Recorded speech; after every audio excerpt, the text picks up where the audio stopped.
انا للہ و انا الیہ راجعون، انا للہ و انا الیہ راجعون، انا للہ و انا الیہ راجعون۔ رمضان کے مبارک ساعتوں میں شاعر ختم نبوت جناب سید سلمان گیلانی صاحب وفات پا گئے۔ بھائی صاحب بالکل، اور ختم نبوت کی جو شناخت تھی اور پھر خصوصاً ان کی جو لیگیسی تھی کہ ان کے جو والد تھے سید امین گیلانی صاحب، ان کے دور سے اب تک ایک پوری تحریک ختم نبوت کی بنیاد تھی یہ ان کی شاعری۔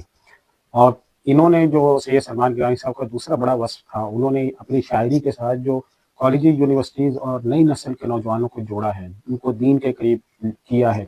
یونیورسٹیز، کالجز اور وہ طبقے جہاں پر علماء کی عموماً رسائی نہیں سمجھی جاتی، ان میں اپنی شاعری کے ذریعے سے اپنا میسج جو انہوں نے پہنچایا ہے، وہ ایک بہت بڑا کام ہے جو وہ کر کے گئے ہیں۔ تو بلا شبہ ایک بہت بڑی تاریخ ہے جو ختم نبوت سے بھی جڑی ہوئی ہے، دینی تحریکوں سے بھی جڑی ہوئی ہے، اسلامی شاعری سے بھی جڑی ہوئی ہے، اور برصغیر میں جو اسلامی تحریکیں ہیں ان کے اثر اور نفوذ سے بھی جڑی ہوئی ہے۔ اچھا، دوسری بات یہ ہے کہ آپ جانتے ہیں نا کہ یہ شاعری کو اور پینے پلانے کو شباب کو لازم سمجھا جاتا تھا، انہوں نے اس جگہ پر ہوتے ہوئے اتنا تقوی اختیار کیا، داڑھی رکھی، لباس اور سنت کا اہتمام، اور ہر جگہ دین کا پیغام دینا، اور ہر جگہ پہ علماء کا میسج دینا، ان لوگوں میں دین کی بات کرنا، ان اسٹیجوں کے اوپر، جیسے اب پی ٹی وی کے جو خصوصاً عید کے پروگرام جو آتے ہیں، تو ان میں جا کر انہوں نے وہاں پہ دین کا میسج دیا ہے، ہنستے ہنساتے ہوئے، مذاق کے انداز میں، کتنی زبردست اور اتنی مقبولیت حاصل کی ایک ٹوپی داڑھی والے شری حلیے والے آدمی کا وہاں پر جانا، پھر اتنی پذیرائی حاصل کر لینا کہ وہ جسے کہتے ہیں نا ٹاپ نوچ، یعنی سب سے جو زیادہ طلب کیے جانے والے شاعر تھے۔ اچھا، ایک بات اور دیکھیں، آج سے 30 سال پہلے چلے جائیں، 40 سال پہلے چلے جائیں، یہ نعت پڑھنے والے اور دینی شاعری کرنے والے، شاعر اسلام کا خیال رکھنے والے انگلیوں پر گنے جاتے ہیں۔ انہوں نے لوگوں کو تیار کیا، بچوں کو تیار کیا۔ جو نئی نسل کے جتنے بھی نعت خوان ہیں، شاعر ہیں، یہ سب ان کے مرہون منت ہیں، ان کا احسان ہے جتنے بھی نئے شاعر ہیں ان پر۔ انہوں نے نئے شعراء کو انٹروڈیوس کروایا، اور بہت سے نئے شاعروں کے بارے میں جانتا ہوں، ان کو اپنے ساتھ رکھا، ان کو اپنا نام دیا، ان کو اپنی شناخت دی، ان کو متعارف کروایا، ان کو محفلوں میں بھیجا، اور ان کو اپنے ساتھ اسفار کروائے انہوں نے۔ تو یہ کتنا بڑا ماشاءاللہ صدقہ جاریہ چھوڑ کر گئے۔ ایک اور، آج جیسے ہی ان کی وفات کی خبر آئی ہے، جنگل میں آگ کی طرح پھیلنے کا محاورہ سنا تھا، صحیح معنی میں آج ہمیں نظر آیا۔ میں دیکھ رہا ہوں کہ دینی طبقے میں بھی، دینی طبقے کے علاوہ اسکول کالج میں، اور اسی طرح ادبی حلقوں میں، کوئی کہہ رہا ہے کہ یہ شاعر ختم نبوت، کوئی کہہ رہا مزاح نگار، کوئی کیا، ہر طبقہ اپنے اپنے اعتبار سے۔ اور دوسرا، ہر ایک کے ساتھ ان کی تصویریں، یعنی جیسے ہم سنتے ہیں کہ اللہ والے ہر ایک سے محبت کرتے ہیں، ان کے پاس کیا گناہ گار، کیا نیک اور کیا بد، ہر ایک سے محبت کرتے ہیں۔ تو یہ بھی ایسے سے کہ ہر ایک سے محبت کر رہے تھے۔ بالکل، اور جو ان کا ماحول تھا، یعنی ان کے دنوں میں تو باقاعدہ پروفیشنل لائف بھی ماشاءاللہ سے گزاری، تو باقاعدہ ایک ملازمت انہوں نے کی، اس کے ساتھ ساتھ پھر دینی محفلوں میں انہوں نے جانا، وہاں پہ بھی پورا وقت دینا، پھر وقت پہ اپنی ڈیوٹی کے اوپر بھی پہنچ جانا، اور پھر ان حلقوں میں جہاں پہ اسلام دین کا نام نہیں لیا جاتا، وہاں پر جا کر اس اپنے دینی حلیے کے ساتھ علماء کی نمائندگی کر دینا۔ اور یہ کہ جو دین پر اعتراض کرتا تھا، شاعر اسلام پر تنقید کرتا تھا، اسی کے لب و لہجے میں جواب دینا، اور اس طرح سے مزاح کے اندر جواب دینا، اور فوراً فی البدیہہ شاعری بنا لینا۔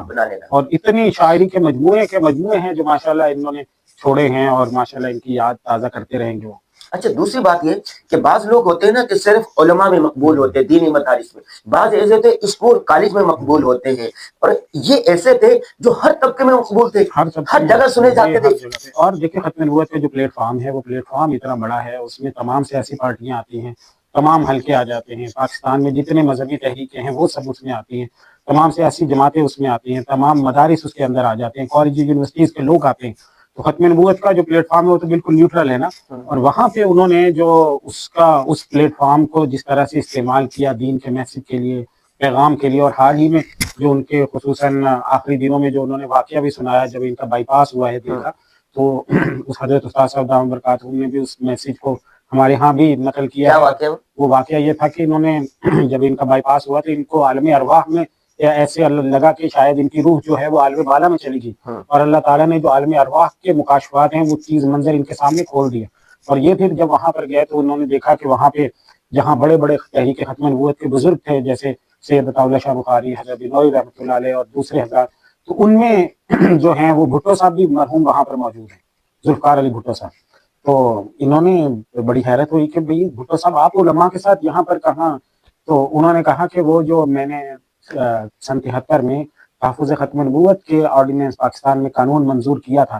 تو اللہ تعالیٰ نے اس کی وجہ سے اللہ نے اس کو قبول کیا اور مجھے ان علماء کی صحبت یہاں پہ بھی میسر آ رہی. اللہ تو یہ مطلب اللہ تعالیٰ کے جو فیصلے ہیں اللہ نے ان کو دکھا دیا نا مکاشفات کے ذریعے. جب ان کا دل کا آپریشن ہو رہا تھا نا, کوئی ایک وقت ایسا بھی آیا کہ دل بالکل الگ ہو گیا, الگ کر لیا گیا تھا. وہ دل کو مصنوعی جو ہے وہ طور پہ چلایا جاتا ہے, اور پھر تاکہ جو جسم ہے اس کی جو رگیں وغیرہ دل کی ہیں ان کو درست کیا جا سکے. اچھا, دوسری بات یہ ہے کہ دیکھیں مرنا تو ہر ایک نے نا وقت مقرر ہے جانے کا, لیکن دیکھو رمضان المبارک میں مبارک ساعتوں میں ان کی وفات ہوئی. یہ بھی بہت بڑی ایک خوشخبری کی بات ہے, ایک شگوری کی بات ہے کہ اللہ تعالیٰ نے ان کو رمضان المبارک کے اندر,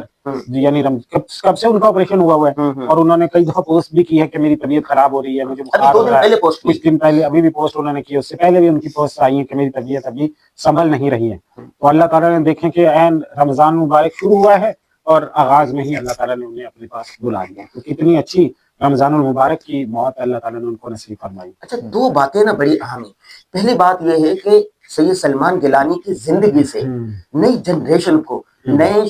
شعراء کو کیا پیغام ملتا ہے؟ دیکھیں, سب سے پہلا پیغام تو میں یہ سمجھتا ہوں کہ جو ختم نبوت کے پلیٹ فارم پہ وہ رہے, اور ہم نے وہ دور دیکھا ہے 90s کے اندر, 2000 کے شروع میں ہر اسٹیج کے اوپر جانا, ہر آدمی سے ملنا, ہر مدرسے میں جانا, ہر دینی تحریک کے اندر پہنچنا, وہ جو بھی دین کا نام لے رہا ہے ان کے ساتھ کھڑے ہوئے ہیں, دین کے میسیج کو سپورٹ کرنے والے. تو یہ سب سے پہلا میسیج ہمیں یہ ملتا ہے کہ آپ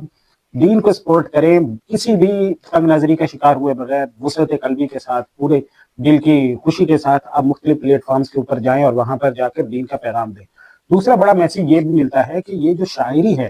یہ اس میں اللہ تعالیٰ نے کتنی تاثیر رکھی ہے.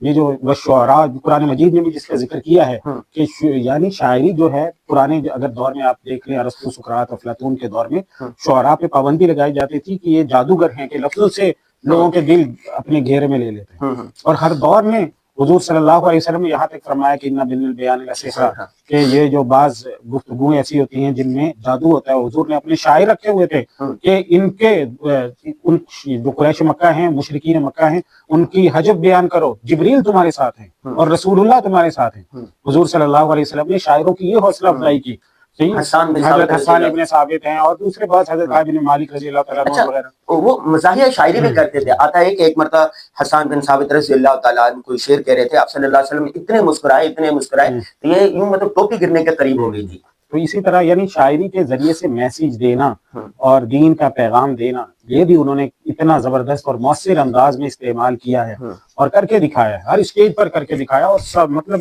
سال ہر سال سے ہم ان کو سنتے چلے آ رہے ہیں نا.